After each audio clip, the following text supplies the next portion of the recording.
இன்று அவன் பார்த்த யாழினி அவனுக்கு மிகவும் வித்தியாசமாக தெரிந்தாள். அவளுக்காக அவன் பார்த்து பார்த்து தேர்ந்தெடுத்த உடைகளில் அவளை ரசிக்கும் பொழுது தன்னையும் மறந்து மெய் மறந்து நின்றான். இப்பொழுது கண்ணை மூடி தூங்கலாம் என்றால் கூட அவன் சிந்தனைக்குள் யாழினி மட்டுமே நிறைந்திருந்தாள். ஆனால் எப்பவும் போல் இன்று அவளது சிந்தனையை விரட்ட மனமில்லாமல் அந்த நினைவுகளுடனேயே தூக்கத்தை தொடரலாம் என்று நினைத்தவன் அமைதியாக கண்மூடி உறங்கறதுக்கு முயற்சி செய்தான். மறுநாள் காலை தூங்கி எழுந்து குளித்துவிட்டு தன்னுடைய அறைக்கு வந்த யாழினி இன்று அவள் போட வேண்டிய ஆடையை எடுத்து அணிந்து கொண்டவள் கண்ணாடி முன்னின்று தன்னை ஒரு முறை அவளை ரசித்துக் கொண்டாள். ஏனென்றால் அந்த உடை அவளுக்கு மிகவும் நேர்த்தியாகவும் அவ்வளவு அழகாகவும் இருந்தது. அவளுக்காகவே தயார் செய்தது போல இருக்க அர்ஜுனை நினைத்து ஒரு கணம் பெருமைப்பட்டு கொண்டாள். பரவாயில்ல, அர்ஜுன் சாரோட செலக்ஷன் எல்லாம் சூப்பரா இருக்கு, எனக்குன்னே செஞ்ச மாதிரி எப்படி சூஸ் பண்ணி கொடுத்திருக்காரு என்று நினைத்தவள் தன்னுடைய அலங்காரங்களை எல்லாம் முடித்துக் கொண்டு வெளியில் வரவும் அவளை பார்த்த அவள் அம்மாவுக்கு ஆச்சரியமாக இருந்தது. யாழி கண்ணு, இன்னைக்கு நீ இந்த ட்ரெஸ்ல எவ்வளவு அழகா இருக்கடா. பரவாயில்ல, இது உன் பாஸ் வாங்கி கொடுத்த ட்ரெஸ் தானே? ஆமாமா, இப்பதான் நீ வேலை பாக்குற வேலைக்கு இந்த ட்ரெஸ் உனக்கு பொருத்தமா இருக்குது.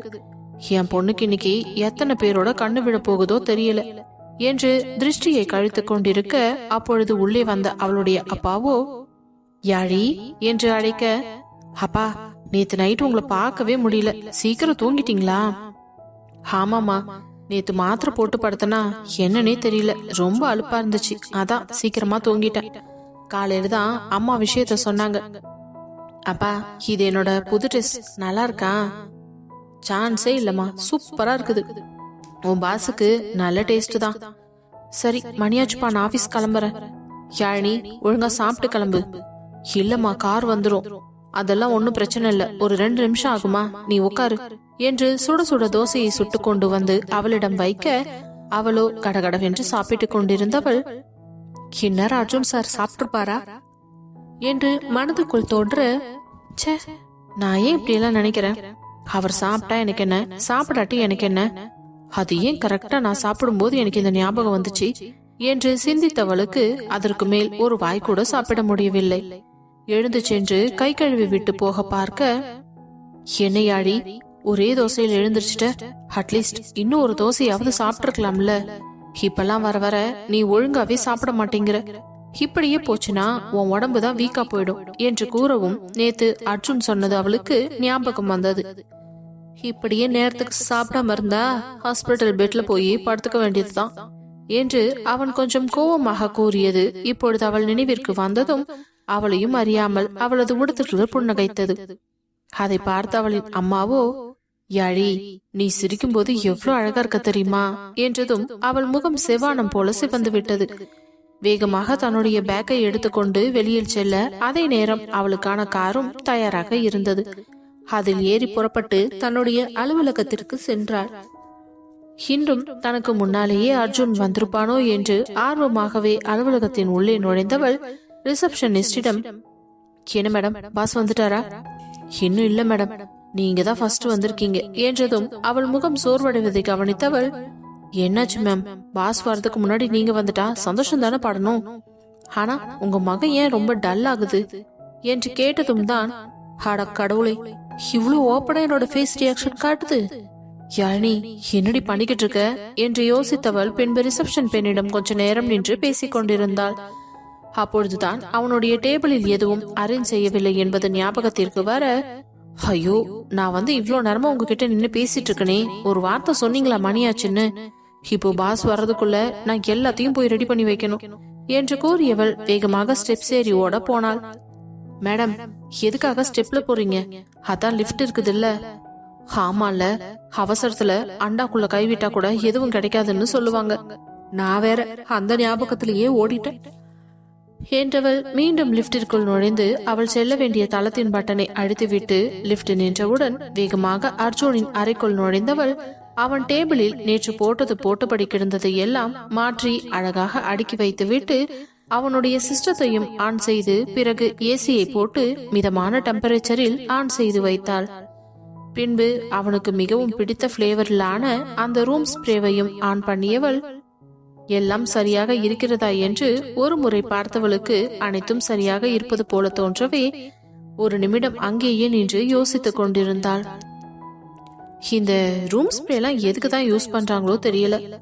அதை விட இங்க அழகா ஒரு சாமி போட்டோ வச்சு சின்னதா விளக்கேத்தி அதுக்கு வத்தியும் ஏத்தி வச்சா இந்த ரூம்ல ஒரு நாள் ஃபுல்லா வாசனை இருந்துட்டே இருக்கும். அது என்னவோ இந்த பணக்காரவங்களுக்கு எல்லாம் அதை பத்தி ஒண்ணுமே தெரியாது இல்ல என்று தாடையில் கை வைத்து பேசிக்கொண்டே நின்றிருந்தவள் அந்த அறையில் எங்கு சாமி போட்டோ மாட்டினால் நன்றாக இருக்கும் என்று ஆராய்ச்சி செய்து கொண்டிருந்தாள். அதில் அர்ஜுன் உள்ளே வந்ததை கூட அவள் கவனிக்கவில்லை. அவனும் அவள் பின்னாடி மிகவும் நெருக்கமாக நின்று கொண்டிருந்தவன் அவள் பேசிய அனைத்தும் கேட்டுக்கொண்டுதான் நின்றிருந்தான். ஆனால் அவளோ அங்கிருந்து அசைவது போல தெரியவில்லை. யாழி என்று அழைத்ததுதான் தாமதம். பயத்தில் தூக்கி வாரி போட படார் என்று திரும்பவும் அவளுடைய உதடு அவன் உதட்டில் உரசியபடி சென்றதில் ஒரு கணம் இருவருக்குமே கரண்ட் ஷாக் அடித்ததை போலத்தான் இருந்தது. அதில் இருவரும் தன் நிலையை மறந்து ஒருவரையொருவர் ரசித்து பார்த்தபடி நின்றிருக்க தன்னை சுற்றி என்ன நடக்கிறது என்பது கூட தெரியாத அளவுக்கு இருவரும் மூழ்கி போயிருந்தனர். முதலில் அதிலிருந்து வெளிவந்த அர்ஜுன், யாழினி என்று அவள் தோளை பிடித்து உழுக்க, sorry boss, good morning. Good morning. Good morning எல்லாம் இருக்கட்டும், நான் வந்தது கூட தெரியாம அப்படி என்ன யோசனை பண்ணிக்கிட்டு இருக்க? அப்படி என்ன தண்ணின்னு பாத்துக்கிட்டு இருக்க? அதெல்லாம் ஒண்ணும் இல்ல பாஸ், நீ என்ன பேசிக்கிட்டு இருந்தன்னு கேட்டுட்டு தான் இருந்தேன். என்ன, அப்பவே வந்துட்டீங்களா பாஸ் நீங்க? ஆமா, நீ நினைச்ச மாதிரி எல்லாம் இங்க எதுவும் நடக்காது என்றதும் அவள் முகமே வாடி போனது. சாரி பாஸ், நான் நினைச்ச மாதிரி இங்க எதுவும் நடக்கணும்னு ஆசைப்படல. அப்படி இருந்திருந்தா இந்த இடம் நல்லா இருக்குமேன்னு நினைச்சேன். அவ்வளவுதான். நினைச்சிட்டல்ல, அதோட உன் கடமை முடிஞ்சு போச்சு, போய் வேலையை பாரு என்று கூறியதுதான் தாமதம். அங்கிருந்து நகர்ந்தவள், இன்னைக்கு பாஸ் வரும்போதே செம்ம மூட் அவுட்ல வந்திருக்காருன்னு நினைக்கிறான். அதான் நம்ம கிட்ட வள்ளு வள்ளுன்னு விழறாரு. யாழி, இன்னைக்கு காலையில யார் முகத்துலடி முடிச்ச?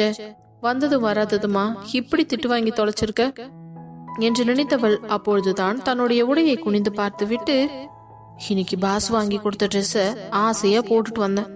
ஆனா அவர் அதை கூட கவனிக்கல போல. எப்படி என்ன திட்டாரு? ஆனாலும் இந்த பாஸ் ரொம்ப மோசம் என்று நினைத்தவள் மீண்டும் அவளுடைய இடத்தில் சென்று அமர்ந்து அவளுடைய வேலையை தொடங்கினாள். அதற்கு பிறகு அவனை அவள் நிமிர்ந்து கூட பார்க்கவில்லை. ஆனால் அர்ஜுனோ வந்ததிலிருந்து அவளை தான் வைத்த கண் வாங்காமல் பார்த்து கொண்டிருந்தான். அதுவும் அவளுக்கு தெரியாமலேயே. ஏனென்றால் இன்று அவள் அணிந்திருந்த ஆடை அவனுக்கு மிகவும் பிடித்திருந்தது. அவள் இன்று இந்த லாவெண்டர் நிற உடையைத்தான் அணிந்து வர வேண்டும் என்று மனதுக்குள் நினைத்துக் கொண்டிருந்தான். அதே போல இங்கு வந்து பார்த்ததும் அவள் அந்த வண்ண உடையிலேயே இருந்ததும் ஒரு நிமிடம் ஒன்றும் புரியாமல் அப்படியே உறைந்து நின்று விட்டான். அப்பொழுதுதான் அவள் பேசிக் கொண்டிருந்ததெல்லாம் அவன் செவியில் விழுந்தது. அதற்கு பிறகு நடந்ததெல்லாம் தான் நமக்கு தெரியுமே. அந்த நினைவில் இருந்தவனுக்கு திடீரென்று யாழினியின் இதழ் தன்மேல் உரசியது சற்றென்று நினைவுக்கு வரவும் அவன் உடல் ஒரு நிமிடம் குலுங்கியது.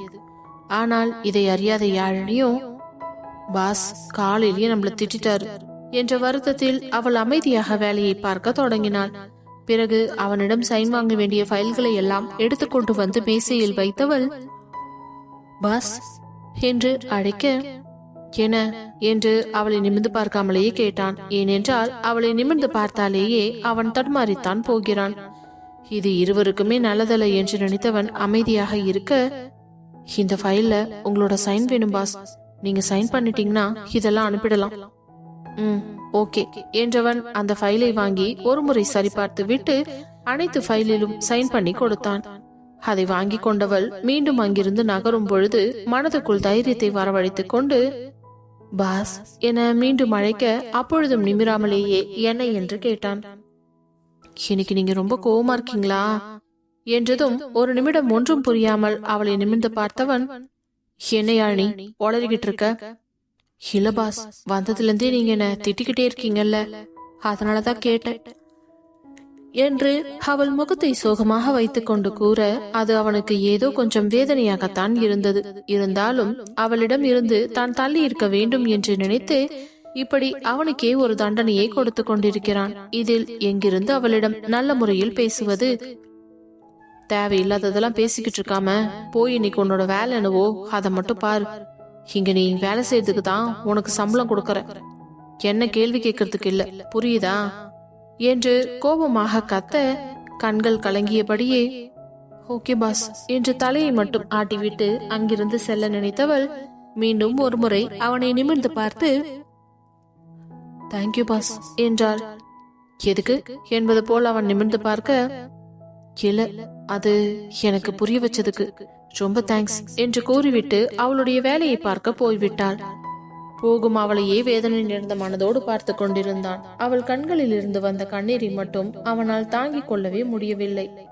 ஆனால் யாழினியோ இனிமேல் அவனிடம் தேவையில்லாமல் பேசக்கூடாது என்று மட்டும் தெளிவாக முடிவெடுத்துக் கொண்டாள்.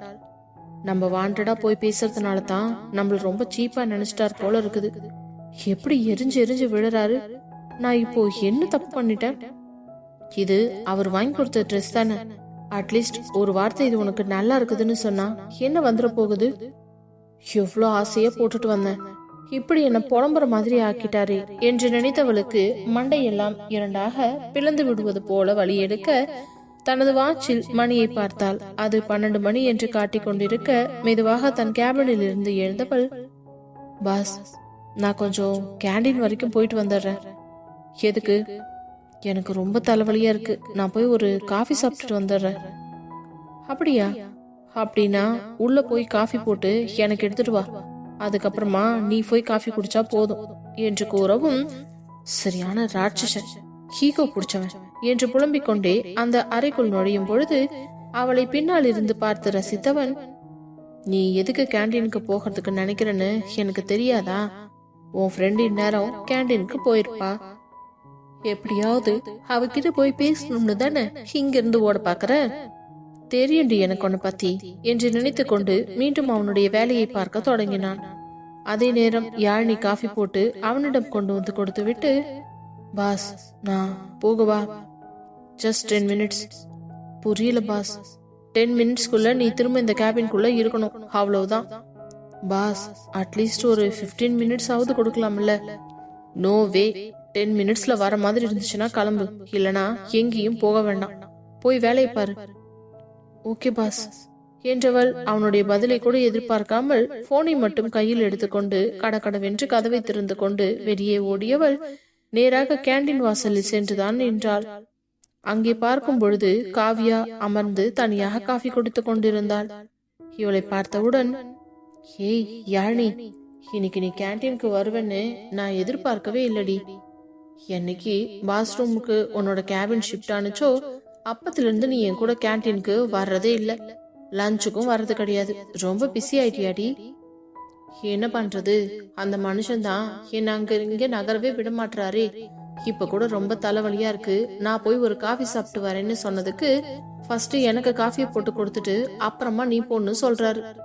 என்ன மனுஷனோ. ஏய் நம்ம பாஸ் எப்பவுமே அப்படித்தானே, நீ ஏதோ புதுசா பாக்குற மாதிரி பேசிக்கிட்டு இருக்க. இல்ல காவியா, நம்ம பாஸ் எப்போதுமே என்கிட்ட இப்படி ஹார்ஷா நடந்துகிட்டதே இல்ல. ஆனா இன்னைக்கு என்னன்னே தெரியல, காலையில வந்ததுல இருந்தே என்ன திட்டிக்கிட்டே இருக்காரு. அதெல்லாம் இருக்கட்டும், நீ இன்னைக்கு இந்த ட்ரெஸ்ல எப்படி இருக்க தெரியுமா? சூப்பரா இருக்கடி. தேங்க்ஸ் காவியா, உனக்காவது சொல்லணும்னு தோணுச்சே. அப்போ வேற யார் சொல்லணும்னு எதிர்பார்த்துட்டு இருந்த? வேற யாரு, நம்ம பாஸ் தான். எது என்று அவள் அதிர்ச்சியானாலும் அப்பொழுதுதான் தான் உளறிவிட்டோம் என்பதே அவளுக்கு ஞாபகத்திற்கு வந்தது. சரி இரு, நான் போய் காஃபியை வாங்கிட்டு வரேன். வெயிட் பண்ணு, நான் சொல்லியிருக்கேன் காஃபி வந்துரும் என்று கூறி அவளை அங்கேயே அமர வைத்தவள், சொல்லியாழி இப்போ என்ன சொன்ன? நான் ஒன்னும் சொல்லலடி. இல்ல இல்ல, அப்படின்னா ஏதோ ஒரு விஷயம் இருக்கு, ஒழுங்கா என்கிட்ட என்னன்னு சொல்லு, மறைக்கிற வேலையெல்லாம் வச்சுக்காத என்றதும் தலையில் கை வைத்துக் கொண்டவள், உன்கிட்ட மறைச்சு எனக்கு என்னடி கிடைக்க போகுது என்று நேற்று நடந்த அத்தனை விஷயத்தையும் அவனிடம் கூற, என்னடி சொல்ற? பாஸ் ஒன்ன மாலுக்கு கூட்டிட்டு போய் ட்ரெஸ் வாங்கி கொடுத்தாரா? ஓ அந்த ட்ரெஸ் தானா இது? ஆமா. அதனால்தான் மேடம் வந்து பாஸ் ஏதாச்சும் காம்ப்ளிமெண்ட் கொடுப்பாரான்னு நினைச்சியாக்கும் என்றதும் குழந்தை போல வேகமாக தலையாட்டி இவளை பார்த்தவளுக்கு சிரிப்பு தான் வந்தது. இங்க பாரு யாழி, பாஸ்க்கு நீ அவரோட பிஏங்கிறதுனால உன்னை டீசெண்டா வச்சுக்கணும்னு இந்த மாதிரி ட்ரெஸ் எல்லாம் வாங்கி கொடுத்துருப்பாரு. அதுக்காக நீ போட்டுட்டு வர ட்ரெஸ் பார்த்து சூப்பரா இருக்குன்னு சொல்றதுக்கு அவர் ஒன்றும் நம்ம ஃப்ரெண்ட் இல்லைல்ல. 1000 இருந்தாலும் அவர் நம்மளோட பாஸ். அப்படி இருக்கும் பொழுது நம்ம கிட்ட எல்லாம் அந்த அளவுக்கு இறங்கி வந்து பேசணும்னு நம்ம எதிர்பார்க்க கூடாது யாழி. நீ தேவையில்லாம மனசுல எதுவும் கற்பனையை வளர்த்துக்காத, சரியா? இல்லடி, அப்படியெல்லாம் எதுவும் இல்ல. நீ சொல்றதெல்லாம் எனக்கு நல்லாவே புரியுது. என்னதான் இருந்தாலும் நீ சொன்ன மாதிரி அவர் நம்மளோட முதலாளி. நம்ம வேலை செய்யறோம், அதுக்கு அவர் சம்பளம் கொடுக்கறாரு, அவ்வளவுதான். இப்ப நீ சொன்ன விஷயம் நிஜமாவே என் மனசுக்குள்ள ரொம்ப அழுத்தமா பதிஞ்சிருச்சு காவியா. ரொம்ப ரொம்ப நன்றி. நான் எவ்வளவு ஒரு குழப்பத்துல என் டென்ஷன்ல இருந்தது தெரியுமா? இப்போ உன்கிட்ட பேசுனதுக்கு அப்புறம் தான் மைண்டுக்கே கொஞ்சம் ரிலாக்ஸா இருக்கு என்று அவளுக்காக வந்த காஃபியை எடுத்து குடித்து கொண்டிருக்க, அப்பொழுது அவளுடைய போன் அடிக்க அதை எடுத்து பார்த்தவளுக்கு முகமெல்லாம் கோவத்தில் சிவந்தது. ஒரு 5 நிமிஷம் ரிலாக்ஸா இருக்க முடியுதா? அதுக்குள்ள இவருக்கு மூக்குல வேர்த்துரும். யாரடி? வேற யார், நம்ம பாஸ் தான். ஐயோ, நான் வரேன்டி என்றவள் அங்கிருந்து துண்டை காணோம் துணியை காணோம் என்று ஓடி வேகமாக போய்விட்டாள். இவ எதுக்குதான் இந்த பாச இப்படி பார்த்து நடுங்கிட்டு ஓடுவாளோ தெரியல என்று புலம்பியவள் போனை எடுத்து அட்டன் செய்து, ஹலோ பாஸ் என்றதும், இன்னும் உனக்கு 10 நிமிஷம் ஆகலையா? இதோ ஹாந்தவி பாஸ் என்று விட்டு போனை கட் செய்து விட்டாள். ஆனால் அதே நேரம் அவன் அங்கிருந்த கேமராவில் பார்த்து கொண்டுதான் இருந்தான். நீண்ட நேரமாக தன் தோழியிடம் பேசிக் கொண்டிருப்பதை பார்த்தவனுக்கு எரிச்சலாக வந்தது. அப்படி அந்த காவியா கிட்ட என்னதான் இருக்கு? எதுக்குதான் இப்படி மணிக்கணக்கா உட்காந்து பேசுறாளோ? என்கிட்ட பேசணும்னா மட்டும் இவளுக்கு அவ்வளோ கஷ்டம் என்றதும் உடனே அவனுடைய மனசாட்சி, என் பராசா, எதா இருந்தாலும் ஒரு நியாயமா பேசு. அவ காலையில இருந்து உன்கிட்ட நல்ல விதமா பேசத்தானே வந்து பேசனா. ஆனா நீ என்ன பண்ண? எரிஞ்சு எரிஞ்சு விழுந்த. அதுக்கு அவளுக்கு தலைவலி வந்ததுதான் மிச்சம். இங்க இருக்கிறதுக்கு கூட கேண்டீன்ல போய் ஒரு காஃபி சாப்பிட்டுட்டு அப்படியே அவ ஃப்ரெண்டு கொஞ்சம் பேசினா ரிலாக்ஷனா இருக்கும்னு போயிட்டு இருக்கா. அது கூட உனக்கு பொறுக்கலையா? என்ன இப்ப பெருசா காலையில இருந்து அவகிட்ட நான் எரிஞ்சு விழுந்துட்டேன். ஒரு பாஸ் ஸ்டாஃப் கிட்ட எப்படி இருக்கணுமோ நான் அப்படிதான் இருக்கேன். இதுல நீ என்னத்த தப்பு கண்டுபிடிச்சிட்ட? எங்க உன் மனசாட்சியை தொட்டு சொல்லு. நீ அவளை உன்னோட ஸ்டாஃபாவோ ஒன்லி உன்னோட பிஏவாவோ மட்டும்தான் நினைக்கிறியா? அதை தாண்டி வேற ஒரு எந்த எண்ணமும் இல்லையா உன் மனசுல? இல்ல, அப்படியெல்லாம் எனக்கு எந்த எண்ணமும் இல்ல. அவ என்கிட்ட கை நீட்டி சம்பளம் வாங்குற ஒரு ஸ்டாஃப், அவ்வளவுதான். தப்பு பண்ற அர்ஜுன். உன் மனசுக்குள்ள நீ தப்பான விஷயத்த வச்சிருக்க. இந்த மாதிரி ஒரு ஈகோவை தூக்கி போட்டு தெரிஞ்சினா நாளைக்கு திரும்பி பார்க்கும்போது உன் பின்னாடி யாருமே இருக்க மாட்டாங்க. இப்போ என்ன சொன்ன? இந்த யாழினி உன்னோட ஸ்டாஃப், உன்கிட்ட கை நீட்டி சம்பளம் வாங்குறா, அவ்வளவுதானே? மத்தபடி அவளுக்கும் உனக்கும் எந்த சம்பந்தமும் இல்லையே. இல்ல, உன்னோட இந்த ஈகோவை அழிக்கிறதுக்கு நிச்சயமா யாராவது வருவாங்க. அதெல்லாம் எனக்கு தெரியும். நீ இப்போதைக்கு உன் வேலையை பார்த்துட்டு போ என்று அந்த மனசாட்சியை அவன் துரத்தி விடவும், யாழினி கதவை திறந்து கொண்டு உள்ளே வரவும் சரியாக இருந்தது. யாழினி, உன்கிட்ட அந்த ராஜசேகர் கம்பெனிக்கு அனுப்புறதுக்கு ஒரு கொட்டேஷன் ரெடி பண்ண சொன்னேன்ல, நீ பண்ணிட்டியா? Yes boss. அதை எடுத்துட்டு வா என்றதும் வேகமாக அதை எடுத்துக்கொண்டு வந்து அவனிடம் காட்ட, ஓகே, இத ப்ரொசீட் பண்ணிடு. ஓகே பாஸ் என்றவள் மீண்டும் அங்கிருந்து நகர போக, என்னாச்சு யாழினி, ஏன் உன் மூஞ்சி இப்படி இருக்கு? என்னாச்சு, மறுபடியும் ஏதாவது உடம்பு சரியில்லையா? அதெல்லாம் ஒண்ணு இல்ல பாஸ், நான் நல்லாதான் இருக்கேன். இல்லையே, உன் முகம் இன்னைக்கு ரொம்ப டல்லா இருக்க மாதிரி இருக்கே. என்ன பாஸ், எனக்குள்ள எவ்வளவு பிரச்சனை இருந்தாலும் அத நான் வேலை செய்யற இடத்துல காட்ட முடியாது இல்லையா? இருந்தாலும் நீங்க எனக்கு சம்பளம் கொடுக்கற முதலாளி. நீங்க சொல்ற வேலையெல்லாம் செஞ்சுட்டு அமைதியா தான் இருக்கணுமே தவிர என்னோட பிரச்சனைகளையோ இல்ல என்னோட கஷ்டத்தையோ உங்ககிட்ட வந்து சொல்லக்கூடாது. ஏன்னா அதுக்கும் ஒரு தகுதி வேணும். எனக்கு அந்த தகுதி சுத்தமா இல்ல பாஸ். அப்படி இருக்கும் பொழுது என்னோட பர்சனல் எதையும் நான் உங்ககிட்ட சொல்ல மாட்டேன். ஏன் கஷ்டம் என்னோடயே போகட்டும். எனக்கு வேற எதுவும் வேலை இருக்கா பாஸ் என்று அவள் கேட்டதும் அவன் இதயத்தில் யாரோ கடப்பாறையை வைத்து குத்தியது போலவே இருந்தது. கொஞ்ச நேரம் முன்னாடி வரைக்கும் தன் மனதில் நினைத்ததை எப்படி பாடம் படிப்பது போல இவ்வளவு உன்னிப்பாக சொல்கிறாள் என்றவனுக்கு அப்பொழுதுதான் அவள் வார்த்தையின் வீரியமும் அவள் முகத்தில் இருந்த சோர்வும் புரிந்தது. காலையில இருந்து ரொம்ப ஹார்ஷா தான் பேசிட்டோமோ? அவளுக்கு மூஞ்சியே வாடி போச்சு. காலையில வந்தபோது எவ்வளவு சந்தோஷமா இருந்துச்சு இவளோட முகம். இவ இந்த அளவுக்கு வருத்தப்படுறதுக்கு நான் தான் காரணமாயிட்டேன் என்றவன் யாழினி என்று ஏதோ சொல்ல வர, it's okay boss, no problem. இப்போ எனக்கு ஏதாவது வேலை இருக்கா, இல்லனா நான் என்னோட கேபினுக்கு போகட்டுமா என்றதும் ஓகே என்று கூற வேகமாக சென்று அவளுடைய வேலைகளை செய்ய தொடங்கினாள். சிஸ்டத்தில் அவளுடைய கோடிங் எல்லாம் கரெக்டாக செய்து கொண்டிருந்தவள் இடையே அவனுடைய லஞ்சை ஆர்டர் செய்யவும் மறக்கவில்லை. மணி சரியாக 1:30 ஆகும் பொழுது பியூன் வந்து அவர்களின் அறைக்கதவை தட்டினார். கேஸ் கமின் என்றதும் உள்ளே நுழைந்தவர் வேகமாக அவனுடைய சாப்பாட்டை எடுத்துக்கொண்டு வந்து யாழினியின் கையில் கொடுத்து, மேடம், பாஸ்க்கு லஞ்ச். ஓகே, நீங்க போங்க, நான் பாத்துக்கிறேன் என்று கூறிவிட்டு வேகமாக எழுந்து சென்று அவனுக்கான சாப்பாட்டை, அவன் சாப்பிட வேண்டிய தட்டு அனைத்தையும் கொண்டு வந்து அங்கிருந்த சோஃபாவின் முன்பு இருந்த டீப்பாயில் அடுக்கி வைத்தவள், பாஸ், உங்க ஃபுட் ரெடி என்று அவன் முகத்தை பார்க்காமலேயே கூறிவிட்டு அவளுடைய லஞ்ச் பேக்கை தூக்கி கொண்டு வேகமாக வெளியே சென்றாள். யாழினி, எங்க போற? இது லஞ்ச் டைம் பாஸ், அதான் சாப்பிட போறேன்.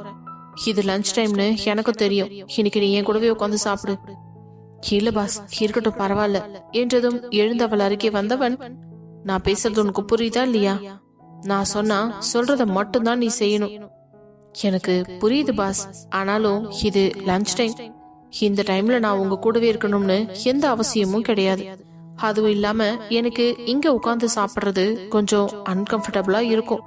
சோ நான் கேண்டீன் போயே சாப்பிட்டுட்டு வந்துடுறேன் பாஸ் என்றவள் அதற்கு மேல் அங்கு நிற்காமல் வேகமாக கதவை திறந்து கொண்டு வெளியே சென்று விட்டாள். ஏனோ அவள் தன்னை உதாசீனப்படுத்தி விட்டு செல்வது அவனுக்கு மிகவும் வேதனையை கொடுத்தது. சாப்பிடுவதற்காக அமர்ந்தவனுக்கு சாப்பிடவே தோணவில்லை. வேகமாக எழுந்து மீண்டும் தன்னுடைய சேரில் சென்று அமர்ந்து கொண்டவன் அவனுடைய வேலைகளை பார்க்க தொடங்கிவிட்டான். அதே நேரம் யாழினி காவியாவுடன் சேர்ந்து கேண்டீனில் அமர்ந்து சாப்பிட தொடங்கினாள். என்னடி இது, அதிசயமா இன்னைக்கு சாப்பிட்றதுக்கு கேண்டீனுக்கு வந்திருக்க? ஏன், நான் எல்லாம் கேண்டீனுக்கு வரக்கூடாதா? அப்படியெல்லாம் இல்ல, பாஸோட பிஏ, பாஸ் கூடவே சாப்பிடுவியோன்னு நினைச்சேன். நீ என்னை பத்தி என்ன நினைச்சுக்கிட்டு இருக்க காவியா? நான் பாஸோட பிஏ தான். நீ சொன்ன மாதிரி இங்க சம்பளம் வாங்குற சாதாரண ஒரு பொண்ணு. நான் போய் அவர் கூட எல்லாம் உட்காந்து சாப்பிட முடியுமா? நீ ஏன் சொல்லு. அவரோட ரேஞ்ச் என்ன, என்னோட ரேஞ்ச் என்ன? ஏதோ அவர் கூட மீட்டிங்க்கு போக வர இருக்கிறதுனால அவரோட லெவலுக்கெல்லாம் என்னை வச்சு பார்க்க முடியாது இல்லையா? நானும் இங்கே ஒன்ன மாதிரியே ஒரு ஒர்க் பண்ற ஸ்டாஃப் தான். சோ இனிமே இப்படி ஏதாவது லூசுத்தனமா பேசாம அமைதியா சாப்பிடுறியா? இல்லனா உனக்கு கஷ்டமா இருந்துச்சுன்னா நான் தனியா கூட போய் சாப்பிட்டுக்கிறேன். ஹேய் லூசு, ஏன் இப்படி எல்லாம் பேசுற? நான் அப்படியா சொன்னேன்? நீ அமைதியா உட்காந்து சாப்பிடு. என்னவோ தெரியல, இன்னைக்கு உனக்கு மூடே சரியில்லை. ஆமா, இன்னைக்கு எனக்கு மூடு சரியில்லை தான் என்றவள் பாதி சாப்பாட்டுடன் எழுந்து அதை கொட்டிவிட்டு லஞ்ச் பேக்கை பேக் செய்து எடுத்துக்கொண்டு, ஓகே காவியா, எனக்கு கொஞ்சம் வேலை இருக்கு, நான் கிளம்புறேன். இன்னும் கொஞ்ச நேரம் இருக்கலாம் இல்லடி? அதுவும் இல்லாம நீ சரியா சாப்பிடவே இல்ல. பரவாயில்ல காவியா, எனக்கு கொஞ்சம் தலைவலிக்கிற மாதிரி இருக்குது. சரி நீ கிளம்பு என்று கூறியதும் நேராக மேலே தங்களது அறைக்கு வந்தவள் உள்ளே நுழையும் பொழுதே அந்த டீப்பாவின் மேல் அவள் எடுத்து வைத்து விட்டு சென்ற சாப்பாடு அப்படியே இருப்பது அவளுக்கு தெரிந்தது. என்ன இது, பாஸ் சாப்பிடவே இல்லையா? எடுத்து வச்சுட்டு போனது அப்படியே இருக்குது, ஓபன் பண்ண கூட இல்லையே என்று நினைத்தவள் அவளுடைய பேக்கை கொண்டு சென்று அவளுடைய இடத்தில் வைத்து விட்டு வந்து, பாஸ் நீங்க இன்னும் சாப்பிடலையா? நான் சாப்பிட்டா உனக்கு என்ன, சாப்பிடாட்டி உனக்கு என்ன? நீ போய் சாப்பிட்டு வந்துட்டல்ல, உன் வேலையை பாரு என்றதும் அவளுக்கு தூக்கி வாரி போட்டது. என்ன பாஸ், ஏதாவது பிரச்சனையா? நான் ஏதாவது தப்பு பண்ணிட்டேனா? எதுக்கு சாப்பாடு மேல கோவத்தை காட்டுறீங்க என்று பேசிக்கொண்டே அந்த சாப்பாட்டை தட்டில் பரிமாறியவள் அதில் ஒரு ஸ்பூனையும் வைத்து அவன் அருகில் வந்து நின்று, தயவு செஞ்சு சாப்பிடுங்க பாஸ், என் மேல இருக்க கோவத்தை சாப்பாட்டு மேல காட்டாதீங்க.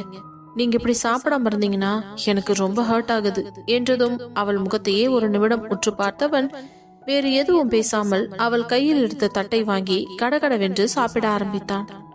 அப்பொழுதுதான் அவளுக்கு நிம்மதியாக இருந்தது. பின்பு அவன் சாப்பிட்டு முடித்ததும் அனைத்தையும் பேக் செய்து எடுத்து வைத்தவள் மீண்டும் தன்னுடைய இடத்தில் சென்று அமர்ந்து கொண்டு வேலையை பார்க்க தொடங்கினாள். ஏனோ அவளின் மௌனம் அவனை இன்று மிகவும் அசைத்து பார்த்து விட்டது. அவளிடம் பேசாமல் இருக்க வேண்டும் என்று முடிவெடுத்தது அவன்தான். ஆனால் அதையே அவள் செய்யும் போது அவனால் தாங்கிக் கொள்ள முடியவில்லை.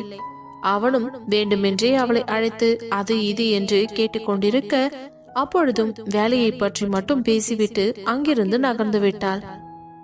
இப்படியே நேரம் போய்கொண்டிருக்க மாலை அலுவலகம் முடியும் வேலை வந்ததும் வெளியில் இருக்கும் அனைத்து ஸ்டாஃபுகளும் அவரவர்கள் வீட்டிற்கு செல்ல புறப்பட்டு கொண்டிருக்க, அதே நேரம் யாழினியோ தனது வேலையெல்லாம் முடித்துக்கொண்டு வீட்டிற்கு செல்லலாம் என்று அவளுடைய பேக்கை எடுத்துக்கொண்டு புறப்பட தயாராகி, ஓகே பாஸ், நான் வீட்டுக்கு கிளம்புறேன் என்று கூறிவிட்டு அவள் கதவை திறப்பதற்காக செல்ல, அதே நேரம் அர்ஜுனோ அந்த கதவை அவனிடம் இருந்த ரிமோட்டின் மூலம் லாக் செய்திருந்தான். அவள் கதவை திறந்து பார்த்து திறக்க முடியாமல் போனதால் மீண்டும் அவனை பார்த்து, பாஸ், கதவை ஏதோ லாக் ஆயிடுச்சுன்னு நினைக்கிறேன், ஓபன் பண்ணவே முடியல. அப்படியா? அதுக்கு நான் என்ன பண்ணணும்? என்ன பாஸ் இப்படி பேசுறீங்க? இப்போ எப்படி நீங்களும் வெளியே போவீங்க? அதெல்லாம் எப்படி போகணும்னு எனக்கு தெரியும். நீ வீட்டுக்கு கிளம்புறேன்னு சொன்னல, ஃபர்ஸ்ட் கிளம்பு. என்ன பாஸ் விளையாடுறீங்களா? கதவு லாக் ஆயிருக்கு, நான் எப்படி போக முடியும்? அதெல்லாம் எனக்கு தெரியாது என்று மீண்டும் அவன் வேலையை பார்த்து கொண்டிருக்க, அதே நேரம் அவள் கதவை வேகமாக தட்டலாம் என்று கையை கொண்டு செல்ல, அதற்குள் பட்டென்று அவள் கையை பின்னால் இருந்து பிடித்தவன், என்ன பண்ணிக்கிட்டு இருக்க நீ என்று கேட்டான். கதவை தட்டுறோம் பாஸ், வெளியில இருந்து யாராவது வந்து லாக்ல இருந்தா திறந்து விடுவாங்கல்ல என்று அப்பாவியாக கூற, அவளை பார்த்து முறைத்தவன், ஏன் இப்படி மானத்தை வாங்க பாக்குற? நான் என்ன பாஸ் பண்ண? பின்ன இந்த கதவை நான் தான் லாக் பண்ணி வச்சிருக்கேன். இங்க பார்த்தல, என் கையில தான் ரிமோட் இருக்கு. நான் இதை அக்சஸ் பண்ணாதான் இந்த கதவு இப்போ ஓபன் ஆகும். ஆனா இந்த கதவை ஓபன் பண்றதுக்கு எனக்கு சுத்தமா ஐடியா இல்ல என்றதும் அவளுடைய பேக்கை அந்த சோஃபாவின் மீது வைத்தவள், என்னை இப்போ என்ன பாஸ் பண்ண சொல்றீங்க? இன்னும் கொஞ்ச நேரம் உட்காந்து ஒர்க் பண்ணணுமா? ஏதாச்சும் வேலை இருக்கா சொல்லுங்க, நான் முடிச்சு கொடுத்துட்டே போறேன் என்று மிகவும் சோர்வாக பேசியவளை பார்த்தவனுக்கு கஷ்டமாகத்தான் இருந்தது. இருந்தாலும் அவளின் அலட்சிய போக்கு அவனை கொஞ்சம் கொஞ்சமாக இறுக்கமாக மாற்றியிருந்தது. அவனுடைய கோபம் கரையை கடந்து சென்று கொண்டிருக்க, அவள் இடத்தில் சென்று அமரப்போன யாழினியின் கையை பிடித்து வேகமாக இழுத்தான். அவன் இழுத்ததில் தடுமாறியவள் அவனுடைய மார்பின் மேல் வந்து விழுந்ததால் அதில் ஒரு நிமிடம் இருவரும் தன்னிலையை மறக்க, அவனோ அவளை மெதுவாக அணைத்துக் கொண்டான். முதல் ஒரு ஆணின் ஸ்பரிசத்தை அனுபவிக்கிறாள். அவனுடைய அணைப்பு அவளது உடலுக்குள் ஏதேதோ ரசாயன மாற்றத்தை எல்லாம் ஏற்படுத்தி கொண்டிருக்க, மெதுவாக கண்களை மூடியவள் அமைதியாகவே இருந்தாள். ஆனால் அவனை திரும்பி அணைக்கவில்லை. அவன் மட்டுமே அவளை அணைத்து பிடித்திருந்தவன் பட்டென்று நினைவு வந்தவனாக அவளை தன்னிடமிருந்து நகர்த்தி அவள் தாடையை இறுக்கி பிடித்து தன்னை பார்க்க வைத்தவன், யாழினி, உன் மனசுல நீ என்ன நினைச்சுக்கிட்டு இருக்க? என்ன பாஸ், நான் என்ன பண்ண? காலையில இருந்து நீ எப்படி என்கிட்ட பிஹேவ் பண்ணிட்டு இருக்கேன்னு உனக்கு தெரியுதா இல்லையா? நிஜமா எனக்கு தெரியல பாஸ். போய் சொல்லாத. நீ எப்பவும் என்கிட்ட எப்படி பேசுவ? இன்னைக்கு ஃபுல்லா நீ என்கிட்ட எப்படி பேசிக்கிட்டு இருக்க? இல்ல பாஸ், அப்படிலாம் எதுவும் இல்ல. இவ்வளவு நாள் ஏதோ தெரியாம விளையாட்டுத்தனமா நீங்க என்னோட முதலாளிங்கிறத மறந்து போய் உங்ககிட்ட பேசிட்டு இருந்துட்டேன். ஆனா இன்னைக்குதான் என்னுடைய இடம் எதுன்னு எனக்கு தெளிவா புரிஞ்சுது. அதுக்கப்புறம் அதுக்கு தகுந்த மாதிரி தானே நானும் இருந்துக்கணும். அதனாலதான் நான் இப்படி இருக்கேன். மத்த எல்லா ஸ்டாஃப்ஸுமே இந்த மாதிரி தானே பாஸ் இருக்காங்க. அப்போ நானும் இந்த மாதிரி இருக்கிறது தானே நல்லது. எனக்கு மட்டும் என்ன ஸ்பெஷல் உரிமையா இருக்கு சொல்லுங்க என்று ஒரு இயலாத பார்வையோடு அவனை பார்த்து கேட்டவளுக்கு அவன் என்ன பதில் சொல்வது என்று புரியவில்லை. இங்க பாரு யாழினி, நீ இத்தனை நாள் எப்படி இருந்தியோ அப்படித்தான் இனிமேலும் இருக்கணும். அதை விட்டுட்டு நான் பாஸ் உனக்கு சம்பளம் கொடுக்கறேன் அப்படி இப்படின்னு சொல்லி என்கிட்ட சரியா முகம் கொடுத்து பேசாம அவாய்ட் பண்ணிட்டு இருக்காத. அப்புறம் நான் மனுஷனாவே இருக்க மாட்டேன். சாரி பாஸ், தயவு செஞ்சு இந்த கோவத்துல என்ன வேலையை விட்டு மட்டும் அனுப்பிடாதீங்க. இந்த வேலை இல்லைன்னா என்னோட நிலைமை ரொம்ப கஷ்டமாயிடும். அப்புறம் என் குடும்பத்தை என்னால காப்பாத்தவே முடியாது. எல்லாருமே என்னோட இந்த சம்பளத்தை நம்பிதான் இருக்காங்க. நான் இனிமே எப்பவும் போலவே உங்ககிட்ட பழகுறேன். தயவு செஞ்சு வேற எதுவும் தப்பான முடிவு எடுத்துடாதீங்க பாஸ் என்று பேசிக்கொண்டே போக அவனுடைய கண்கள் எல்லாம் கோவை பழம் போல சிவந்தது. அவனுடைய கோபம் அதிகரிப்பது அவன் உடல் இருக்குவதிலேயே அவளால் உணர்ந்து கொள்ள முடிந்தது. அதில் ஒரு நிமிடம் பயந்து நடுங்கியவள், பாஸ், எனக்கு உங்களை பாக்குறதுக்கு ரொம்ப பயமா இருக்குது என்று கூறிவிட்டு கண்கள் கலங்க அவள் கண்களில் இருந்து கண்ணீர் வழிய தொடங்கியதும் அதை பார்த்தவனின் உடல் அப்பொழுது தான் கொஞ்சம் தளர மெதுவாக அவள் கண்களை துடைத்துவிட்டு, இப்ப நீ எதுக்கு அழுவுற? தெரியல பாஸ், உங்களை பார்த்தா பயமா இருக்கு. நான் என்ன பேயா பூதமா என்னை பார்த்து பயப்படுறதுக்கு? இங்க பாரு யாழினி, நீ என்னோட பர்சனல் அசிஸ்டன்ட். சோ நீ இப்படி மூஞ்சி தூக்கி வச்சுக்கிட்டு இருந்தா எந்த வேலையும் ஒழுங்கா நடக்காது. நீ எப்பவும் போல என்கிட்ட பேசு, எனக்கு அதுவே போதும். ஓகே பாஸ், நாளையில இருந்து நான் பாப்பேன். இதே மாதிரியே திரும்பவும் ஏதாவது மூஞ்சி தூக்கிட்டு நடந்தேன்னு வச்சுக்கோ, ஏன் அதுக்கப்புறம் எதுவுமே என் கையில இல்ல, சொல்லிட்டேன் என்று அவளுக்கு செக் வைக்க அவளுக்கோ அப்பொழுது இன்னும் பதட்டம் அதிகரிக்க தொடங்கியது. சாரி பாஸ், இனிமே அப்படியெல்லாம் நான் எதுவும் பண்ண மாட்டேன். சரி என்றவன் அவளிடமிருந்து பிரிந்து நகர்ந்து நின்றதும் அவளுடைய பேக், லஞ்ச் பேக் எல்லாத்தையும் எடுத்துக்கொண்டு, இப்ப நான் போலாமா பாஸ்? உனக்கு வேலை முடிஞ்சிடுச்சுன்னு யார் சொன்னது? என்ன பாஸ்? இன்னும் கொஞ்சம் வேலை இருக்கு, முக்கியமான ஒரு ஃபைல் முடிக்க வேண்டியது இருக்குது. போய் உன்னோட கேபின்ல உட்காந்து சிஸ்டத்தை ஆன் பண்ணு. உனக்கு டீடைல்ஸ் எல்லாமே மெயில்ல சென்ட் பண்றேன். ஓகே பாஸ் என்று தலையை ஆட்டிவிட்டு அவளுடைய சிஸ்டத்தை ஆன் செய்ய அவன் அனுப்பி வைத்திருந்த மெயில் அவளுக்கு வந்தது. அதை ஓபன் செய்து பார்த்தவள், அட கடவுளே, இந்த வேலையை முடிக்கிறதுக்கு எப்படி 7:30 மணிக்கு மேல ஆயிடும் போல இருக்கே. ஆனாலும் இவர் ஏன் தான் இப்படி இருக்காரோ என்று குழம்பிக் கொண்டே அந்த வேலையை செய்ய தொடங்க 6 மணி ஆனதும் யாழினி என்று குரல் கொடுத்தான். எஸ் பாஸ், எனக்கு காஃபி வேணும், தலை வலிக்குது. ஓகே பாஸ் என்று காஃபி போட போக, அப்படியே உனக்கும் சேர்த்து போத்து எடுத்துட்டு வா. ஓகே பாஸ் என்று இருவருக்கும் காஃபி போட்டு கொண்டு வருவதற்காக அந்த அறைக்குள் சென்றார். போகும் அவளையே பார்த்து கொண்டிருந்தவனுக்கு உதட்டோரம் லேசான புன்னகை வந்து எட்டி பார்க்க, இவகிட்ட என்னவோ இருக்கு, அதான் இந்த அர்ஜுனையே இவ பின்னாடி வந்து பேச வச்சுட்டா. ஆனா இதுக்கான பனிஷ்மெண்ட் இவளுக்கு கண்டிப்பா இருக்கு, நான் கொடுப்பேன். எவ்வளவு தைரியம் இருந்தா இன்னைக்கு ஃபுல்லா என்னை இக்னோர் பண்ணிட்டே இருந்திருப்பா. என்கிட்ட மாட்டுவடி ஒரு நாள், அன்னைக்கு உன்னை வச்சு செய்யல, நான் அர்ஜுனே கிடையாது என்று சபதம் எடுத்துக்கொண்டான்.